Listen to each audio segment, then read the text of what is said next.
Continuando con el tema de la electrocardiografía, vamos a ver primero que todo los crecimientos auriculares, luego las alteraciones que hay en las conducciones de aurícula-ventrículo y luego las alteraciones a nivel ventricular, finalizando con enfermedad isquémica coronaria. Si repasamos el tema, tendríamos solamente que agregar de pronto una denominación que se le ha dado de acuerdo a los ejes. El eje eléctrico del corazón, pues normalmente lo encontramos entre 0 y 90 grados. Al tenerlo aquí en 0 grados, aquí 90 grados, aquí 180 grados, este eje lo determinamos como normal. Algunos lo llevan aquí hasta menos 15 grados y lo pasan hasta 100 grados más o menos. Pero ya en este cuadrante hablamos de que tiene un eje derecho, desviado hacia la derecha. El que está acá lo denominamos un eje izquierdo. Cuando se encuentra acá, hablamos de un eje extremo. Cuando se encuentra entre menos 90 y menos 180 grados. Es un eje extremo en esta parte de acá. Y suponiendo que tenga dos derivaciones perpendiculares que ambas nos dé 0, igual lo positivo que lo negativo, nos daría un punto.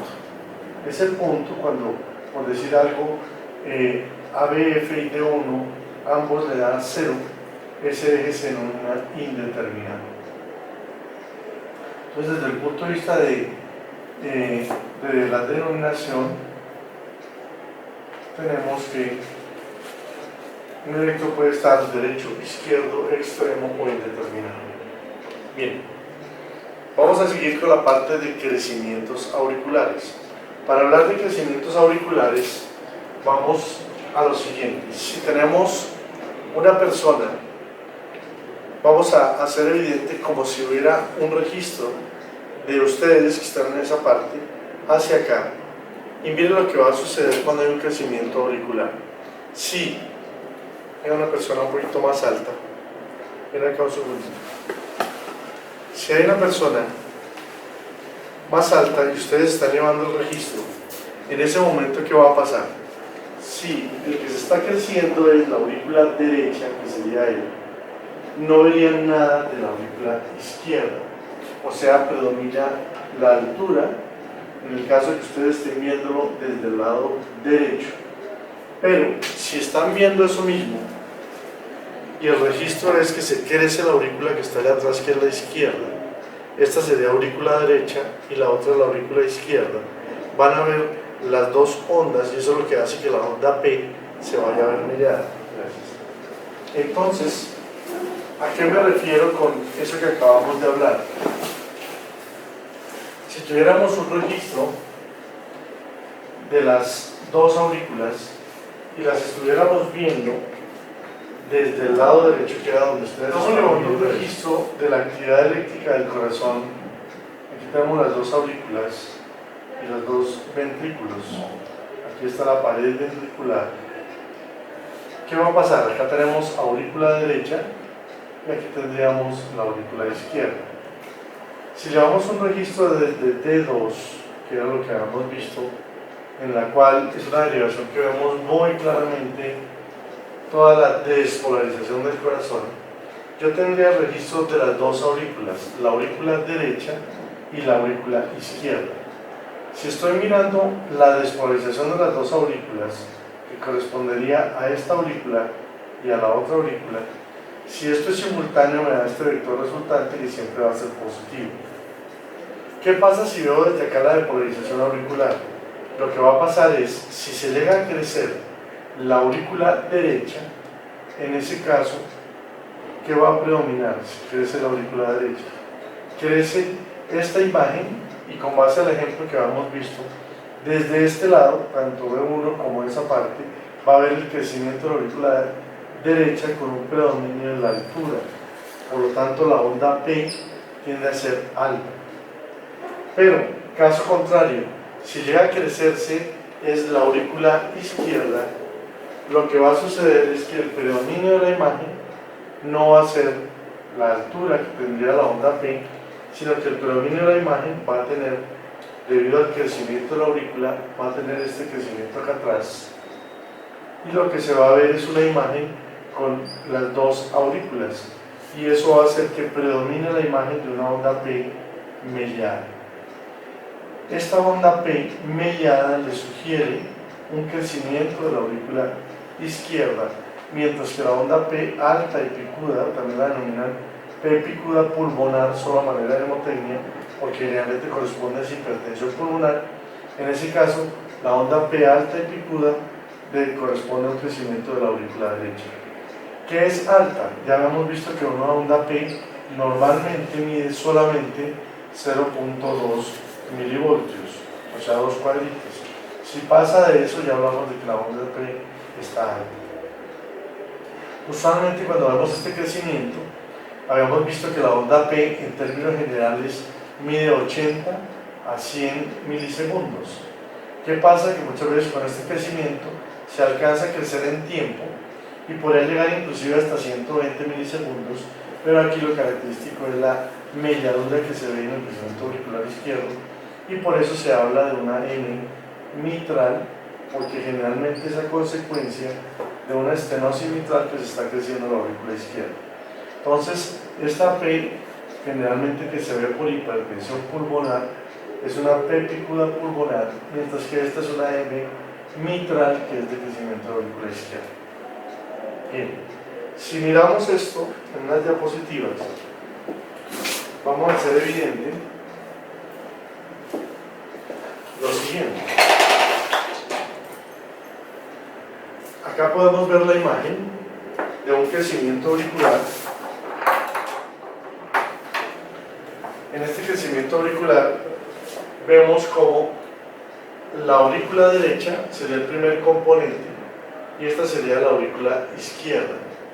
El crecimiento de la aurícula derecha lo veríamos con un aumento en el tamaño de esa aurícula, mide más de 0.2 milivoltios, que son estos dos cuadritos que están acá, y el crecimiento de la aurícula izquierda sí la veríamos con una melladura que tiene los dos componentes. El primero es correspondiente a la aurícula derecha y el segundo a la aurícula izquierda. Si yo mirara los dos componentes desde B1, la primera precordial, estaría mirando una primera onda positiva correspondiente a la aurícula derecha y una onda negativa correspondiente a la aurícula izquierda. Si lo explico desde este punto de vista, miremos lo siguiente.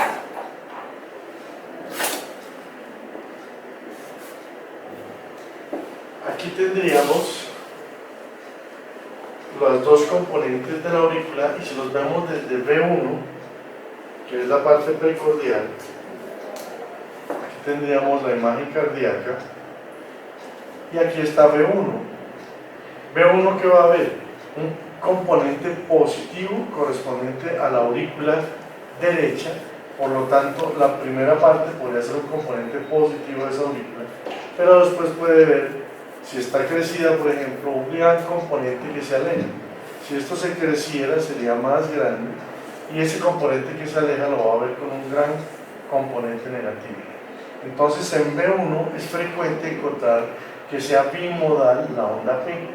La primera parte corresponde a la positividad de la aurícula derecha, mientras que la segunda parte corresponde a la negatividad de la aurícula izquierda. Esto me confirmaría la dominancia de la aurícula. Si yo veo en B1 una onda francamente positiva y casi nada negativo, es porque el predominio es de la aurícula derecha.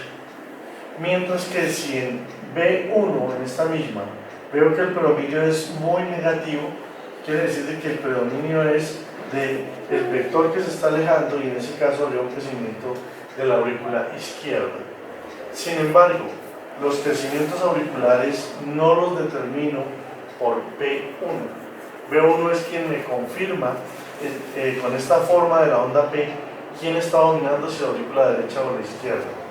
El diagnóstico del crecimiento auricular lo hago definitivamente es con la imagen que tiene D2, la derivación 2, en la cual la onda P siempre debe ser única y no debe medir, sino simplemente de 80 a 100 milisegundos y la altura no debe pasar de 0.2 milivoltios y es única. Si llego a tener cambios en esta morfología, en D2 sería el predominio de la altura, en el caso de que sea un crecimiento de la aurícula derecha, o el predominio de la onda que sea mellada, que sería un crecimiento de la aurícula izquierda. Así determinamos los crecimientos auriculares, mirando si la morfología en D2 está mellada o muy picuda o alta o pulmonar. Esta sería la morfología típica en D2 y lo confirmaría en B1 mirando cuál es el predominio de positividad o negatividad de las ondas que estamos viendo en B1.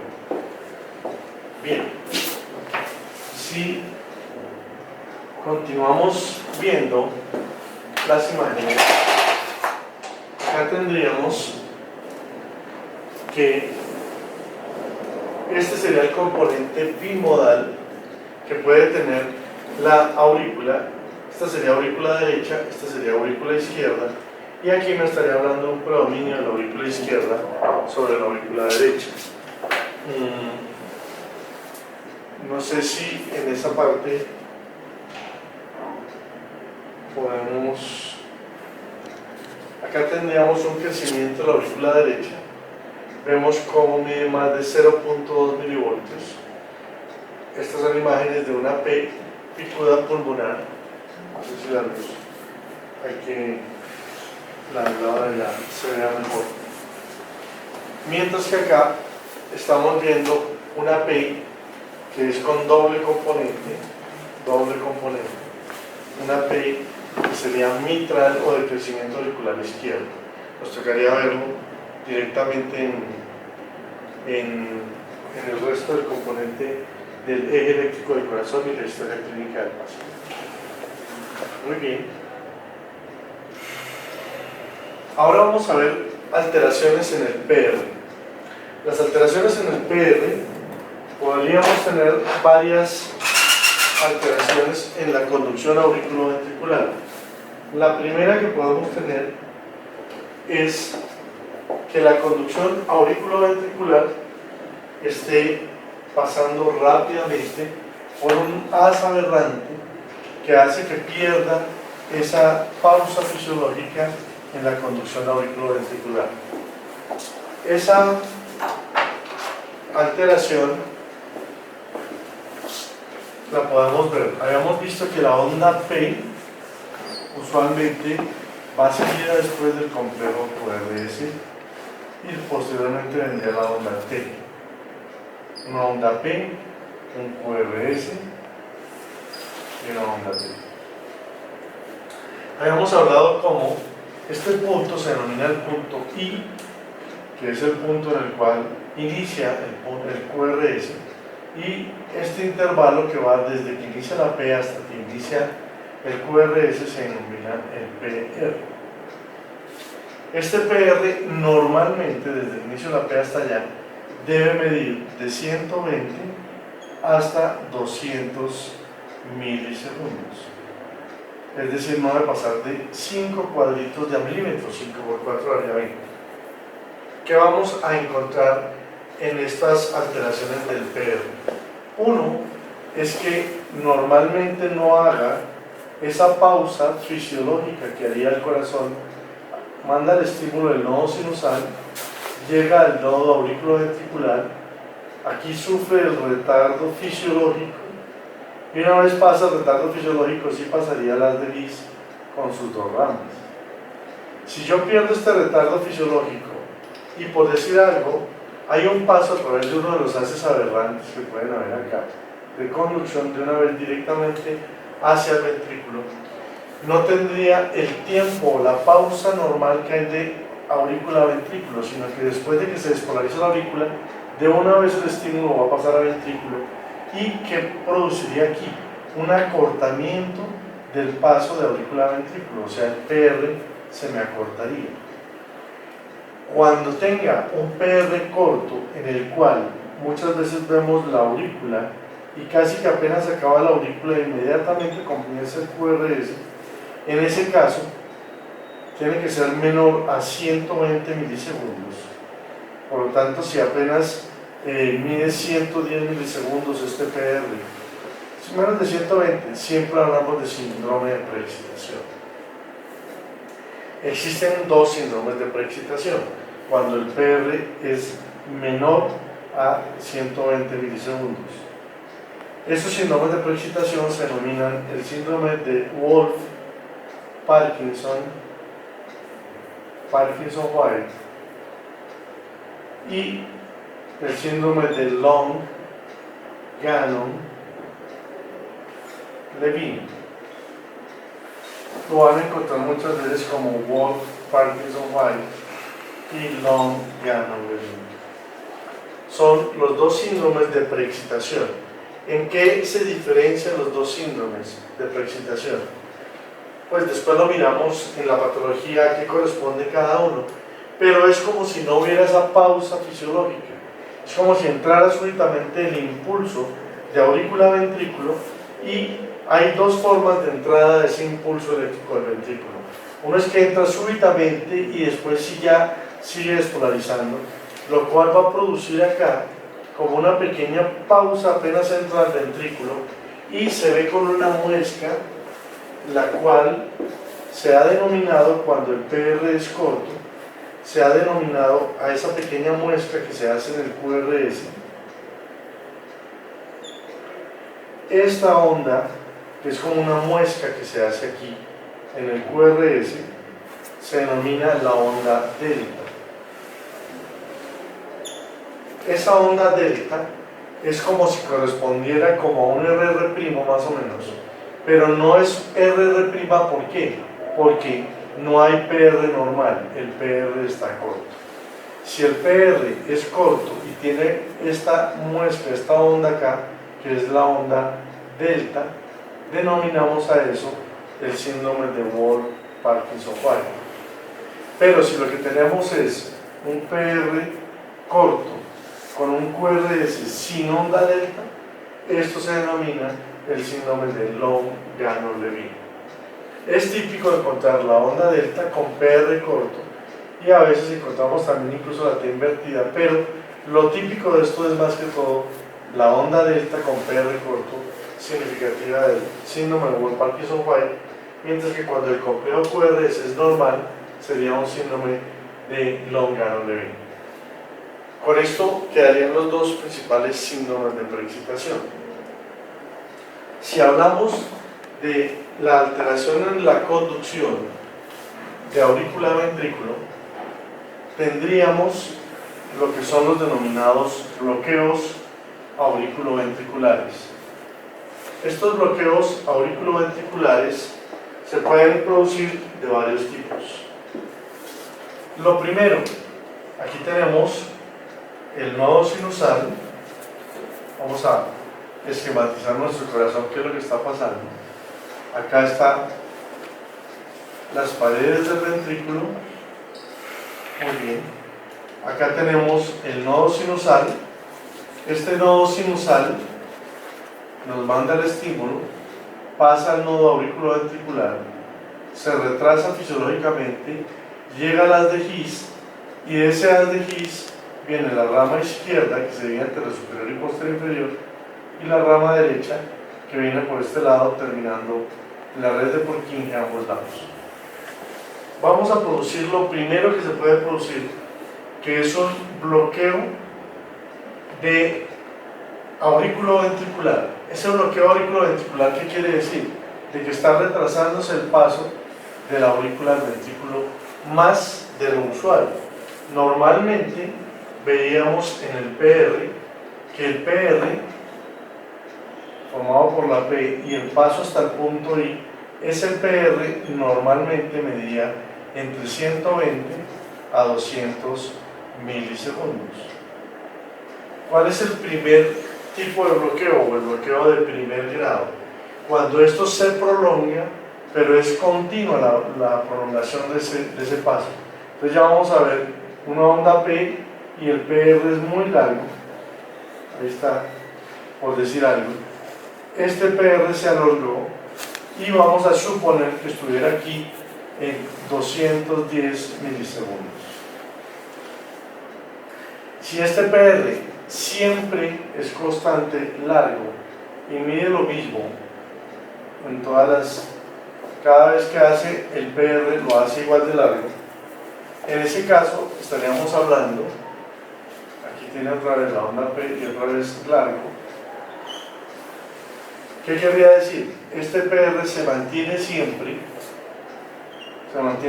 largo con 210 milisegundos, 210. Si siempre es constante el PR largo, hablamos de un bloqueo auriculoventricular de primer grado. Bloqueo auriculoventricular de primer grado. ¿Qué va a pasar? Muchas veces este bloqueo ya no es solamente que está prolongado constantemente ese PR, sino que pasa el primero, después se retarda un poquito más en pasar el otro. Esta idea que pasa, si vamos viendo progresivamente qué es lo que sucede, el bloqueo se va a aumentar y pasa un estímulo y se retrasa un poco más, manda otro estímulo y se retarda más, manda otro y se retarda más hasta que llega el momento que manda el estímulo y ya no pasa. Eso quiere decir que ya el bloqueo es mayor, ya no sería un primer grado, sino a medida que va mandando el estímulo cada vez se va prolongando más. ¿Qué veríamos en ese caso? Veríamos primero un PR normal, después un PR que se va alargando, después un PR que se alarga más, y después veríamos una onda P y no alcanzó a pasar y vuelve y arranca otra vez con un PR normal. Si representamos esto, ¿qué quiere decir? Inicialmente manda un estímulo y pasa normal, manda el estímulo y se retarda un poco más, manda el estímulo, se retarda más aún, y aquí ¿qué pasó? Que mandó el estímulo, pero aquí no se produjo ninguna respuesta, le tocó volver a iniciar con la onda P normal. Este prolongamiento progresivo del PR se va haciendo cada vez mayor hasta que llega el momento que no pasa. Esto ya es un bloqueo auriculoventricular de segundo grado y se denomina MOVITS 1. Este bloqueo auriculoventricular de segundo grado MOVITS 1 también se ha denominado fenómeno de Wenckebach. Bloqueo auriculoventricular de segundo grado MOVITS 1. Ya un grado mayor de bloqueo de paso auriculoventricular podría ser cuando manda el estímulo y no pasa. Tiene que mandar un segundo estímulo para que pueda pasar. O tiene que mandar varios estímulos para que puedan pasar. En ese caso, ¿qué veríamos? Que si lo viéramos normal, tendría un PR normal, acá con la onda T, pero en este caso, ¿qué se aparecería? Una onda P, una segunda onda P, y después vendría el QRS con la onda T. En este caso, tendríamos que hay dos ondas P antecediendo el QRS. Ese ya es un bloqueo mayor, porque ya de entrada tiene que mandar un doble estímulo para que pueda pasar el QRS. Ese bloqueo lo denominaríamos bloqueo auriculoventricular, también de segundo grado, pero sería un MOVITS 2. En este caso, como estamos necesitando dos impulsos auriculares para que pase al ventrículo, la relación de ese bloqueo de segundo grado MOVITS 2 es una relación 2:1. Tiene dos estímulos auriculares por una contracción, pero podríamos tenerlo 3:1. No es un flutter, aunque después lo vamos a ver dentro de las arritmias. En el flutter lo que pasa es que la aurícula lleva un ritmo rápido y hay muchas contracciones auriculares previas a la contracción ventricular. Aquí es que no pasa, fíjense que hay un espacio después de la onda P, no pasa y tiene que volver a activar ese paso de aurícula a ventrículo. En el caso de un flutter, aunque no es parte del tema en este momento, la imagen sería diferente porque no tendría esos espacios entre P y P, sino que en ese caso tendría las P seguidas, que es lo típico. Estas serían varias P's, que es lo típico en la imagen en serrucho. Esta imagen es muy diferente a esta. Esto sería un flutter, mientras que el de acá sí es un móvil de segundo grado, MOVITS 2. Solo hago la aclaración porque a veces se puede confundir entre el flutter, que esté fluteando, que tenga una frecuencia alta la aurícula, versus un bloqueo de segundo grado, MOVITS 2. La tercera característica sería cuando ya el bloqueo es tan grande que lo que vamos a hacer es que vamos a encontrar que la aurícula va por su lado y el ventrículo va por su lado. Sería una disociación auriculoventricular. Si lo pintamos acá, voy a colocar las P's, aquí voy a colocar un QRS y una onda T normal. Pero voy a comenzar a hacer esto. Aquí voy a dejar la P a la misma distancia, P, más o menos para que les quede una noción de que la P tiene la misma distancia. Pero voy a colocar aquí, este QRS lo voy a colocar en esta parte, este QRS lo voy a colocar que coincida con la onda P, este QRS lo voy a colocar aquí después. ¿Cuál es la imagen real de esto?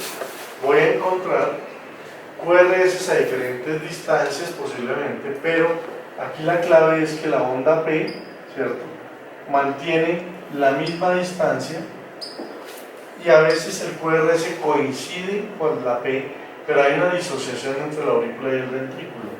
Eso se denomina un bloqueo auriculoventricular de tercer grado.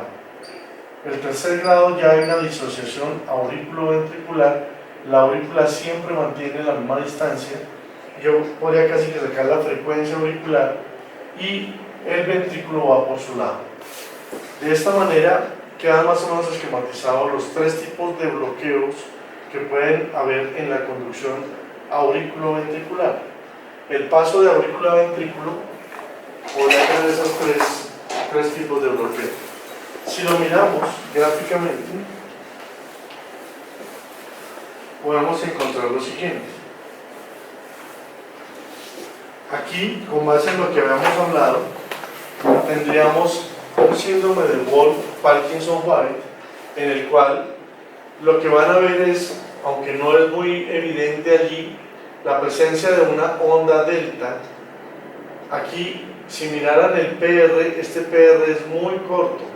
La onda P, apenas termina la onda P, inicia el QRS. Aquí no se alcanza a ver muy bien la muestra que les acabo de decir, que es la onda delta. Aquí ven, está pegadita el PR y hay una onda acá que es la onda delta. Aunque no es muy significativa la onda delta, tienen un PR corto con una pequeña muestra en el QRS y eso les hablaría del síndrome de Wolff-Parkinson-White. Aquí está ampliada esa imagen. Mire que apenas termina la P, inicia el QRS, el PR está muy corto. Y esta pequeña muestra que ven acá es la onda delta del síndrome de Wolff-Parkinson-White. Bien, viendo los bloqueos auriculoventriculares, esto sería un grado 1, por ejemplo, está en 200 milisegundos y persiste siempre igual la distancia entre el P con respecto al QRS. Eso correspondería a un bloqueo auriculoventricular de primer grado. Si lo miramos acá, aquí vamos a tener que un MOVITS 1, el PR estaba a esta distancia y comienza a prolongarse, se prolonga más y llega el momento en el cual manda la onda P, no hay respuesta ventricular y tiene que volver a arrancar con un PR normal. Este es el fenómeno de Wenckebach que les hablaba, o es un bloqueo auriculoventricular de segundo grado Movitz 1. Acá lo pueden ver, el PR se prolonga y después se va a perder, seguido por una onda P. El Movitz tipo 2, aquí en este caso sería con relación 3:1. Manda 3 estímulos auriculares y después se viene el QRS. Ese de segundo grado Movitz 2 es importante que lo tengan presente, al igual que este grado 3 en el cual las distancias entre los QRS son iguales y el QRS va diferente. En el otro ejemplo, ahora no lo vamos a ver, pero en la práctica con el manual de electro vamos a ver cómo los P's mantienen su distancia igual y el QRS es el que va a variar. Ahora vamos a hablar de bloqueos de rama. El bloqueo de rama puede ser un bloqueo completo o podría tener un bloqueo incompleto, tanto de rama derecha como de rama izquierda. Estos bloqueos de rama los podemos ver representados de la siguiente manera.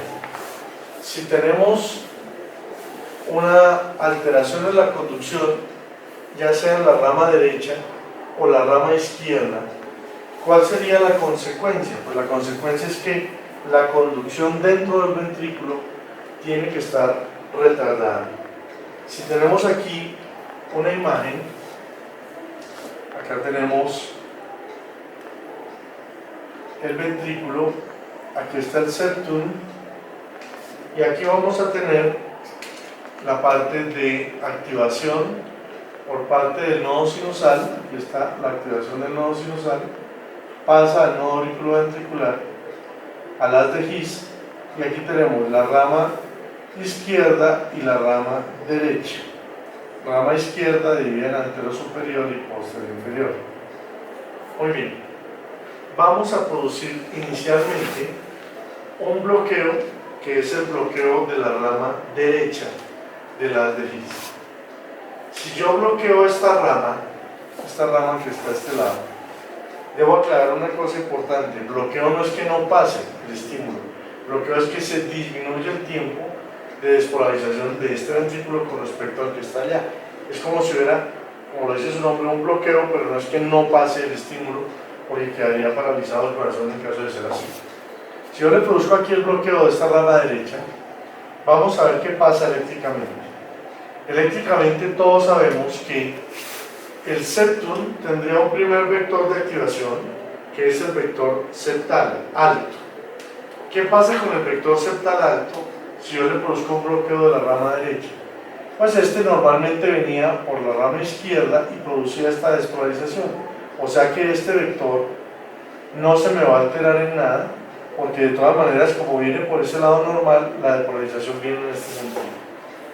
Lo que va a pasar es que se va a retardar el impulso que viene por este lado, de tal manera que cuando ya venga el resto de activación ventricular, se activaría primero este vector, que es el vector que va por el lado izquierdo de activación del ventrículo izquierdo. Este es el primero, y después sí veríamos tardíamente aquí la activación del ventrículo derecho, porque está bloqueada esta parte, terminando obviamente en la parte alta de los ventrículos. ¿Esto cómo lo podríamos representar desde el punto de vista de las derivaciones precordiales? Si lo miramos en términos generales, si está retardado esto dentro del ventrículo, ¿cuál vendría siendo la consecuencia? En general, si yo lo veo en D2, por ejemplo, aquí tiene la onda P, el QRS, ¿cuál sería la característica de este QRS si está retardado esto? Pues la característica, independiente de la morfología que tenga, va a ser que el tiempo del QRS se va a ensanchar, porque está bloqueado. Si yo mirara en D2 o en D1 o en cualquier derivación de estas, los QRS, la característica sería que sería un QRS ancho, ya sea por bloqueo de rama derecha o bloqueo de rama izquierda. El QRS habíamos visto que medía entre 80 y 100 milisegundos. Por lo tanto, cuando el QRS ya mide más de 100, o sea, 3 cuadritos, o de ahí en adelante, miramos, porque lo más seguro es que tenga un bloqueo de rama, donde confirmamos cuál es la rama que está bloqueada. Miramos las derivaciones precordiales. Aquí tenemos B1, B2, B3, B4 y aquí a este lado tendríamos B5 y B6. Si lo que quiero mirar es la rama derecha, si está bloqueada, vamos a ver cuál es la imagen que tiene en B1 y B2 y cuál es la imagen que tiene al lado opuesto en B5 y B6. Comencemos por el sitio del bloqueo. ¿Cómo lo está viendo B1 y B2 en el momento que se bloquea la rama derecha? En una fase inicial, B1, ¿qué vería desde acá? Pues el primer vector lo ve normal, es un vector pequeño que se acerca y por lo tanto la imagen que tendría en B1 sería un primer vector pequeño y positivo que se le acerca. Ese vector pequeño y positivo es este vector septal alto, desde acá lo ve pequeño y positivo. Después, ¿qué vería? Un vector que se aleja, muy grande, que es del ventrículo izquierdo, es un vector que se aleja de ese ventrículo, pero después vendría un supervector, porque aquí lo ve de frente, que viene retardado y es francamente positivo. O sea que tenemos una segunda onda grande también porque es ventricular y es positivo. ¿Qué va a pasar? De acuerdo a lo que habíamos visto en las clases anteriores, muchas veces cuando se me acerca el vector, yo no alcanzo a ver el vector que se alejó, sino solamente el que se acercó. Casi que podríamos prescindir esta imagen y la imagen que termina viéndose es la doble imagen positiva, no el que se alejó para acá, para el ventrículo izquierdo, sino el que se vuelve y se acerca y termina viendo esta imagen, que es lo típico, y es una RR'. Esa RR' es producto de el R que vio inicialmente del vector septal y el R' es el que está llegando retardado de este lado. ¿Qué pasaría con la onda de repolarización? Perdón, la onda T. La onda T apenas está llegando y termina aquí el RR', comienza a ver una onda que se aleja de despolarización, por lo tanto ve la cola de la despolarización con una onda T que es invertida. Esta imagen de RR' con T invertida en B1 y B2, que son el lado derecho, sería lo típico de un bloqueo de rama derecha. El bloqueo de rama derecha entonces se caracteriza por la imagen de RR' con T invertida, pero con un QRS ancho, porque eso es lo típico del bloqueo de la rama derecha. ¿Qué veríamos desde B5 y B6 si estuviéramos viendo ese mismo bloqueo? Pues en B5 y B6 voy a mirar la imagen en espejo de ese que estaba al lado derecho. En ese caso, ¿qué miraríamos? El primer vector lo veríamos desde acá, desde este lado.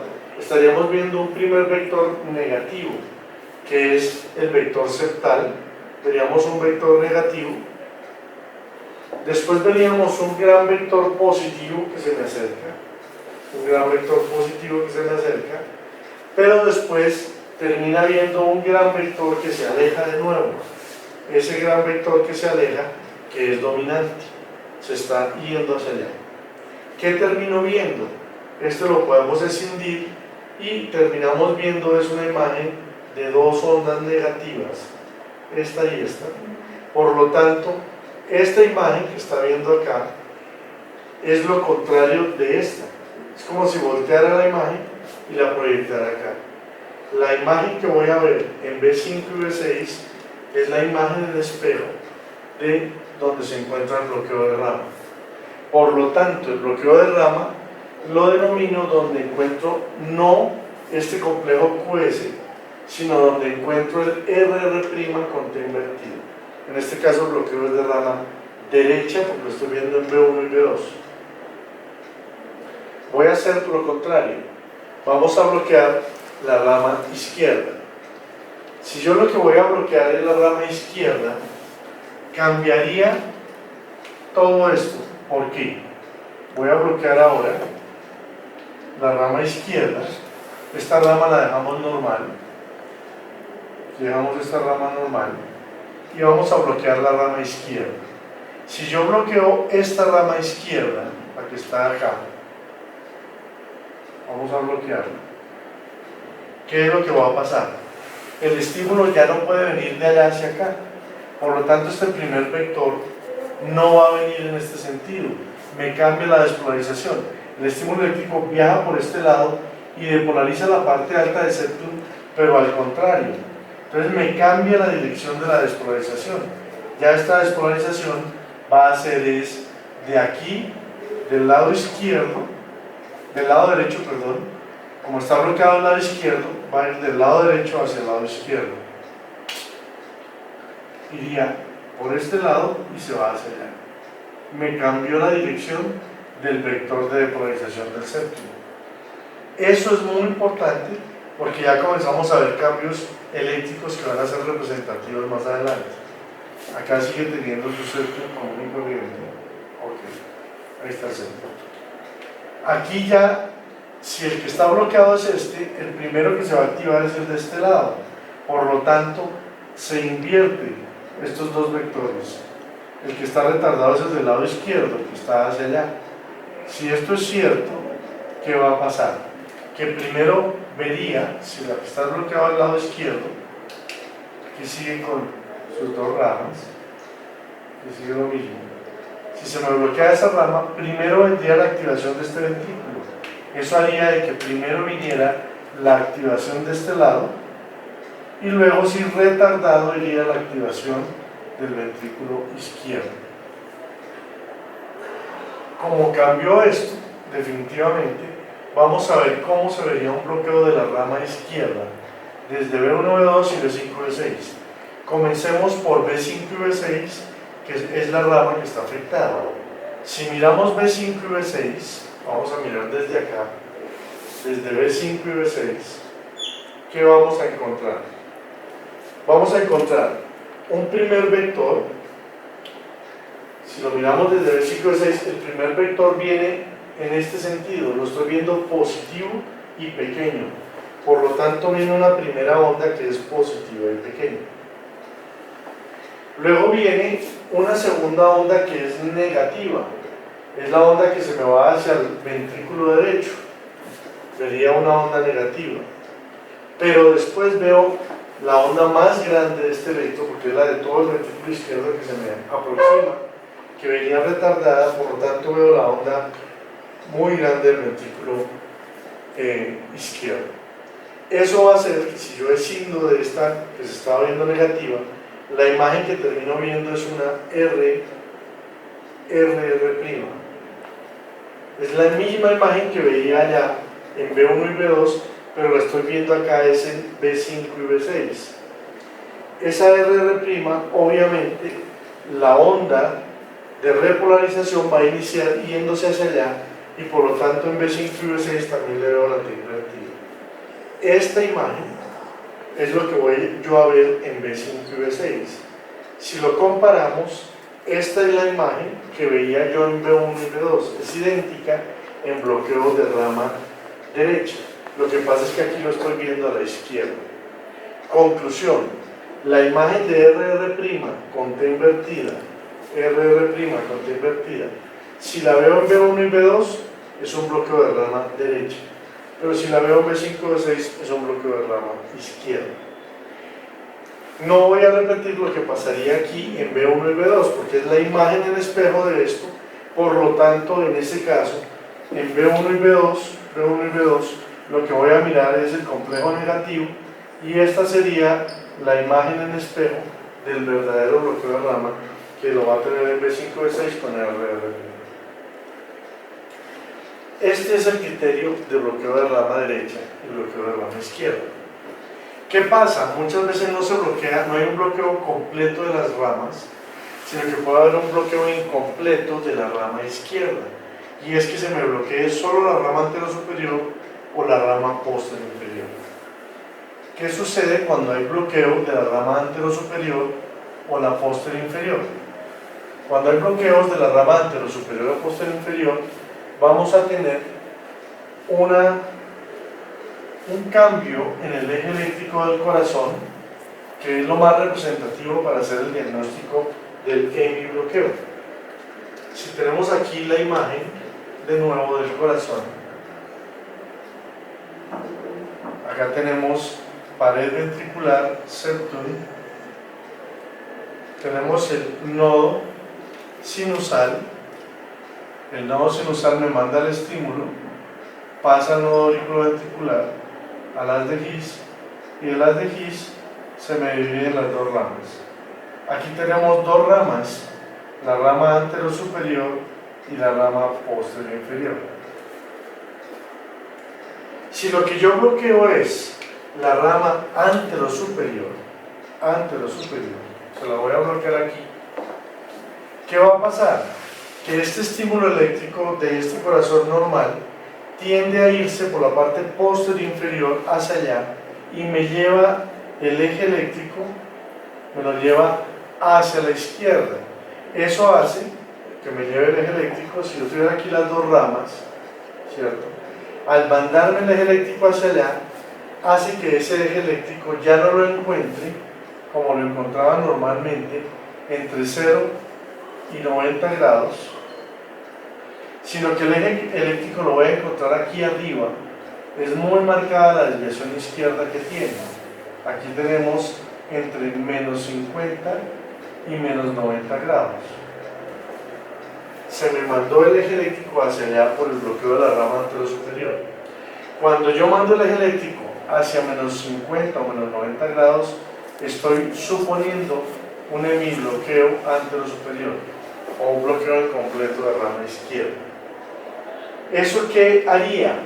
Haría lo siguiente, que cuando yo miro las derivaciones precordiales, si yo mirara unas derivaciones precordiales normales, normalmente cuando yo veo de B1, B2, B3, B4, B5 y B6,